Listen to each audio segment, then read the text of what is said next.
Many of us have been stuck in narcissistic relationships of all kinds, thinking that if we just hold on a little longer or try a little harder or put up with it a little bit more, that somehow everything's going to be worth it. That somehow the narcissist is an extra special person that's going to be worth the pain and the risk and the effort that we have to put into this relationship. In today's video, I'm going to talk about this illusion that narcissists create that make us think that they are worth all of these horrible things we have to go through in order to maintain our relationships with them, and hopefully help any of you that might be stuck with this problem find your way out of it. Welcome to Looking Behind the Mirror, where we explore narcissism and take our lives back as we make sense out of nonsense. As a quick disclaimer, everything I say is based on my opinions and my personal experiences. I'm not a professional, and if you're really struggling, I encourage you to seek professional help. I am providing links below for you. Before I get started, I just want to make it clear that the title of my video, Narcissists Aren't Worth It, is not referring to a self-aware narcissist that wants to better him or herself. If you are a narcissist that actually wants to go through the effort of understanding yourself and developing better habits, of course you're worth the effort.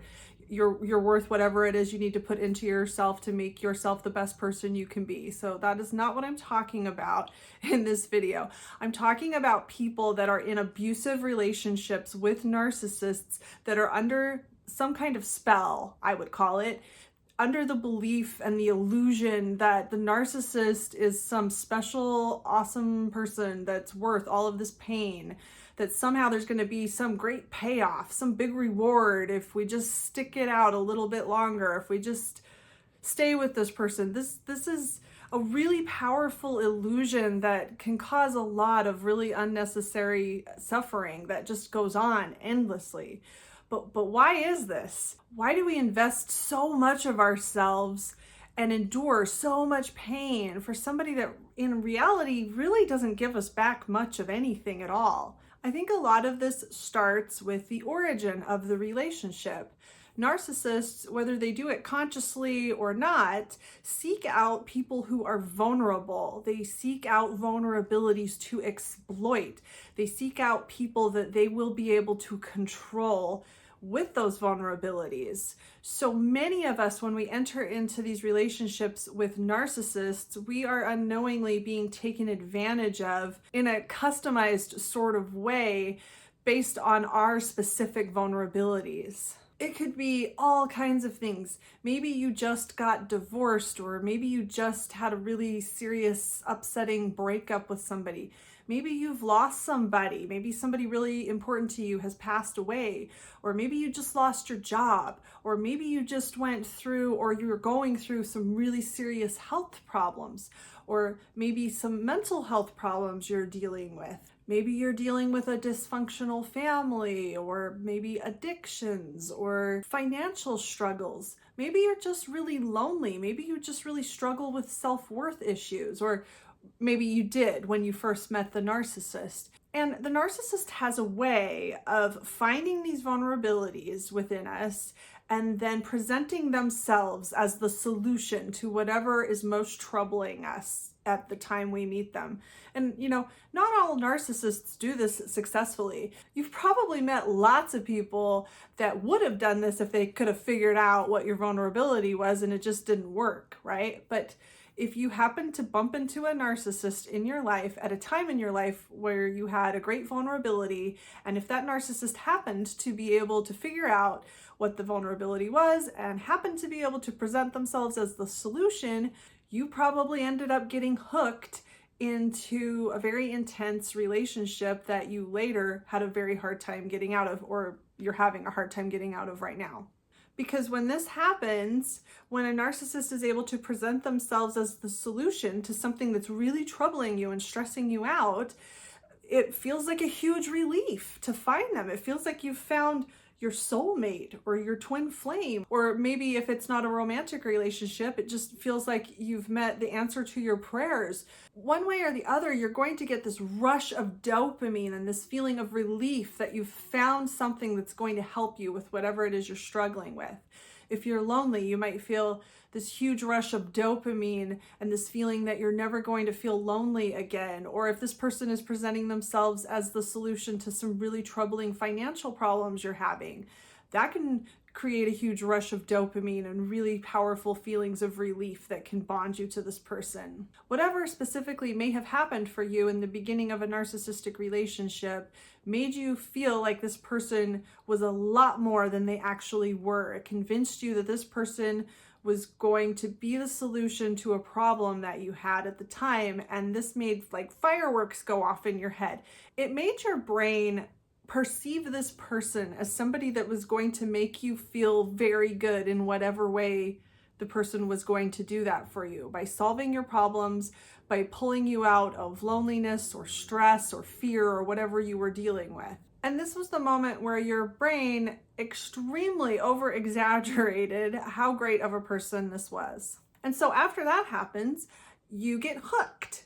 You trust this person a lot faster than you should. You feel like you know this person a lot more than you do, and you don't want to lose this person. You value this person. And after this has kind of been cemented into your brain, after your brain has convinced itself that this person is the most amazing, awesome person ever in the world, that's when the narcissist starts to really exploit you and take advantage of this trust that they've earned with you and this bond that you have now. It's at that point that all they really need to do is give you breadcrumbs of what they first gave you in the beginning of the relationship, because that attachment and attraction was so intense in the beginning of the relationship that now that things are going wrong, now that you're being treated badly, now that the solutions to whatever problems you may have had seem to have huge strings attached to them, or this person isn't doing what they said they were going to do at all in the first place, all you really need are little hints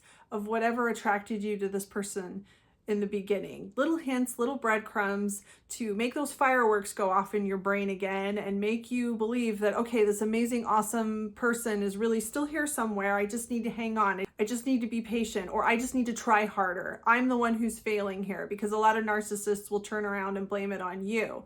You know, I'm not kind to you anymore because you're so frustrating to me, or whatever it is that they're now doing. You know, I cheated on you because you don't pay enough attention to me. I lose my patience with you because you don't listen. Whatever it is, now they're going to turn it around on you. And then when you get to the point where you realize this person isn't who you thought they were, then they give you little breadcrumbs of that person to hook you again. This is such a powerful attachment and attraction that this person can really treat you like garbage most of the time. And you are so hooked on this idea of who you thought they were in the beginning that they only need to give you tiny hints of that person to keep you around, to keep you hooked and addicted to this relationship. And narcissists will also keep you focused on the future, keep you thinking, keep you chasing a carrot, keep you thinking that if you just try a little harder, or if you just wait for their latest idea to come to fruition, that somehow this is all going to be worth it, because you already know that this is the most amazing human being you've ever known. So of course, if you just get through this rough patch, things are going to go back to the fireworks that you felt in the beginning of this relationship.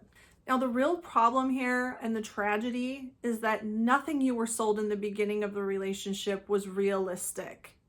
Even if the narcissist didn't do this consciously, nothing that they presented themselves as was really something that they were going to be able to deliver on. I mean, if you were really lonely when you met the narcissist and the narcissist made you believe that you were never going to feel lonely again, I think a lot of us have learned that there's nothing lonelier than being with a narcissist. Or if the narcissist made you believe that they would be able to solve your financial problems and you weren't going to have to stress about losing your home anymore or whatever. You're either now in a situation where they're controlling you with this financial control they have over your life now, or they're not delivering on what you thought they'd be able to provide you. Maybe you're actually funding their life now. Maybe you're actually paying their rent. But whatever the situation is, when the reality of the relationship rears its ugly head, as it always has to, your brain isn't ready to accept that this person is not what you thought they were in the beginning, that these fireworks that went off in your brain and this dopamine that was flooding through your system was all based on a lie, was kind of a trick that was played on you, and that this person is not awesome. There's nothing amazing about this person at all. This person's actually an exceptionally problematic human being, and if they're abusing you, they're an exceptionally terrible person. But there is a gap between the days where you believe that this is an awesome, amazing person and their behavior seems consistent with your belief, and the day where you realize that you've been lied to, that you're being exploited, and that this person is not awesome. There's this gap in between these two realities where you're just really confused and you're hurt and you're distressed, and you're still convinced that this is an awesome, amazing human being that is worth all of this confusion and pain and all these risks you have to take, giving second chances and covering up the bad things this person does, lying for them, lying to yourself about them. There's this area where you haven't accepted how terrible they really are. And even when you consciously come to the realization that this person is lying to you and exploiting you and all this, it still takes a while for your brain to catch up with you, for your emotions to catch up, because it's like an addiction. You really view this person as the solution to your problems, and now your problem is this person. So you're still going to view them as the solution to this problem that they're creating. And it takes a long time for some people for your brain to really catch up to the reality of what you're experiencing. So people from the outside of the relationship looking in have a much clearer view of what's happening if they're aware of what's happening. And it's easy for them to see that this person is awful and isn't treating you right and isn't worth it. So they might wonder, why don't you just leave? Or why do you keep going back to this person? Because they're not in your experience. They're not experiencing this intense illusion that you're under, this spell that you're under that makes you believe that there's something really amazing and wonderful about this horrible human being that is abusing you. So all of this that I'm saying is really easy for me to say, and I think it makes a lot of sense. I hope it makes sense for a lot of you listening, but it isn't really quite enough to turn off this mechanism, to turn off this feeling. Being consciously aware that you are under the spell of a terrible human being doesn't break the spell. It's not really enough by itself to get rid of this intense attraction and this feeling of dependence that you might be suffering from. So I have a few suggestions of some things that might help you through this process if this is what you're going through. The first suggestion you may have already heard is to write down a list of the things this person has done to you.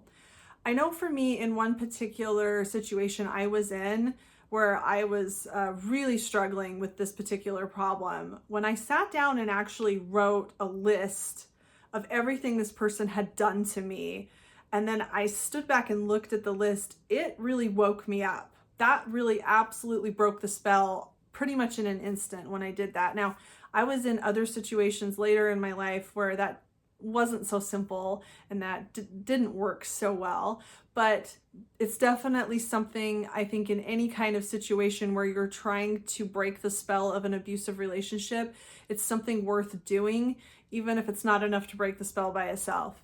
And another thing that might help is after you've written down a list of all the specific things this person has done to you, abusive things, ways they've lied to you, betrayed you, cheated on you, whatever it is they've done to you, write down a list of specifically of the good things that they've done for you. They've probably done good things for you, right?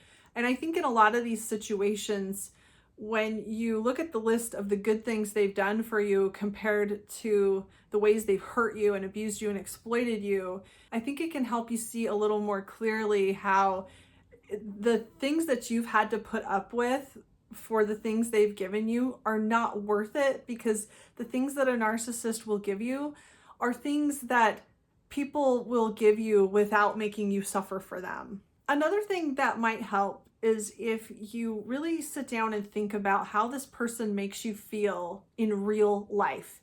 Because when we're trying to break the spell of an abusive relationship, we romanticize how this person makes us feel because we have this addictive sort of attraction and attachment where we really feel like they are the solution to our problems, and that all the pain that we're experiencing in trying to end the relationship will just all go away if we could just get back together with this person. But if you've cut off contact with somebody who's been abusive towards you and you're feeling this way, really stop and think about how you would really feel if they were actually sitting next to you right now, how it would actually feel in real life. And remember that this person probably makes you feel nervous, a little on edge, a little like walking on eggshells, a little uncomfortable, or you're watching this person, waiting for cues, waiting for them to maybe smile or say something pleasant to just make sure they're in a good mood. I mean, remember that that's how they really make you feel. When you get back together with somebody that's abused you, it isn't really the relief and euphoria that your brain is telling you it's going to be. I mean, maybe for a minute it is, but it doesn't last very long. And you're right back into those patterns of nervousness and discomfort and fear and walking on eggshells. Because that's the reality of the relationship. There really isn't anything wonderful about how this person's going to make you feel. That's all a trick that your brain is playing on you. And another thing that keeps us stuck, that keeps us hanging on, giving second chances, or keeping the door open for this person is this idea that, well, what if they do change? What if there's just the tiniest chance that they're actually going to finally get it and they're going to turn things around and they're going to treat me better? I don't want to miss out. Wouldn't that be just terrible if I shut this person out of my life and it ends up that they do change, that they really were sorry, they really did turn everything around? That would be so awful if I missed out on that. I don't want to close the door just in case. Well, this person's not worth that risk. They're even in the tiniest chance that maybe that could happen. There's nothing that they're going to become, even if they decided to change their ways and treat you better. That new person that they're going to present you with, which is like 1 in a million, but even if that happened, that new person isn't worth what they've put you through. There's nothing that person has to offer you. There's nothing that that person could be, even if they tried, that could make what they've put you through worth it, that could make it worth the risk that they're going to just resume the abuse they've already shown you and most likely increase it. Anybody that has already shown you an abusive pattern of behavior isn't worth the risks of taking them back, couldn't ever possibly become anybody that would be so wonderful that it could ever possibly be worth it. So this is another illusion. This is an addicted, traumatized brain thinking that there's going to be some amazing, awesome reward that you're going to miss out on if you don't keep that door cracked open for this person. Nothing this person's ever going to offer you, ever, in any realm of possibility, is ever going to be worth the risk. And I know for me, it was a real hang up for me to realize that it's not an absolute impossibility that this person could change. It is possible for an abusive person to learn better habits. It happens sometimes. And this really kept me stuck with this keeping the door cracked open thing of thinking like, well, it's not 100% impossible.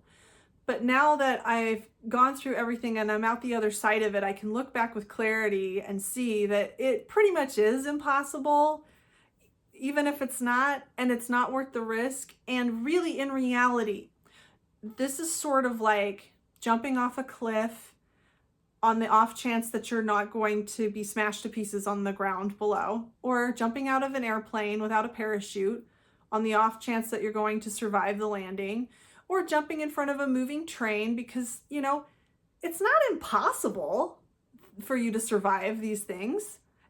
There's always a tiny chance that maybe you'll survive. And really, that's what you're doing when you take an abuser back into your life. You're jumping in front of a train or you're jumping off a cliff because of this tiny little chance that maybe they're not going to abuse you again. Maybe the terrible things they've been doing to you are going to stop. Well, they're not going to stop. You know, jumping off a cliff is not a good idea, even if maybe there's this tiny, tiny, tiny sliver of a chance that you'll be okay when you land at the bottom. And most importantly with these analogies, there's no reward for doing these things. There's no reward for jumping out of a plane without a parachute. I mean, maybe it's fun for a second while you're flying through the air, right? But why are you taking such a huge risk? There's no reward. This person, like I've said several times already, is not going to become anything that's even remotely worth the risk you're taking when you take them back into your life. If this is something that you're struggling with right now, I want you to know that there are people in this world that are worth it. And it's not somebody who's already abused you and exploited you and treated you like you don't matter and has hurt you and doesn't care. That's not the person that's worth any of this pain. That's somebody you have to recover from. Imagine being with somebody who says something that hurts your feelings, and you're able to say, hey, you know what? When you said that, it hurt my feelings. And then just imagine that that person listens to you and has a discussion with you about how you can move forward, how they can be more in tune with what hurts your feelings because they actually care and they don't want to hurt your feelings again. Imagine that not turning into a huge 3-hour argument about how terrible you are. Imagine somebody who's willing to compromise with you without getting angry. Somebody who's willing to give up a little bit of something here and there for your benefit without being butthurt about it. Who cares about what you want?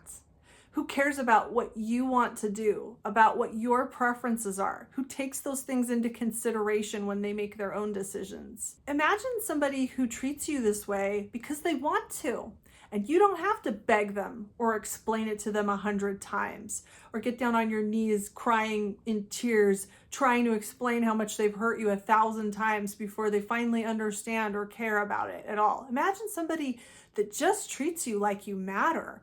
The narcissist is never going to become that person because they've already shown you that that's not who they are. There are people in this world that are already worth it, that are already the person that's going to make your life better instead of miserable. And all of this pain and suffering that you have to endure when you are breaking the bond of an abusive relationship is actually worth it if you end up in the end without this abusive person in your life, or with somebody who already cares about you that you don't have to beg for respect and decency from. Imagine someone who treats you with the same respect and consideration that you have been giving to the narcissist all this time. These people do exist. They're all over the place. They are worth all of the pain and suffering you might go through. And even if in the end you don't find anyone like this, I promise you that being alone is much better than being in any kind of relationship with an abusive narcissist. I hope this helps. If you like this video, give it a thumbs up and comment below any ideas you have for me for future videos. And don't forget to subscribe to my channel if you like this video and would like to see more like it in the future. Until next time, thanks. Bye.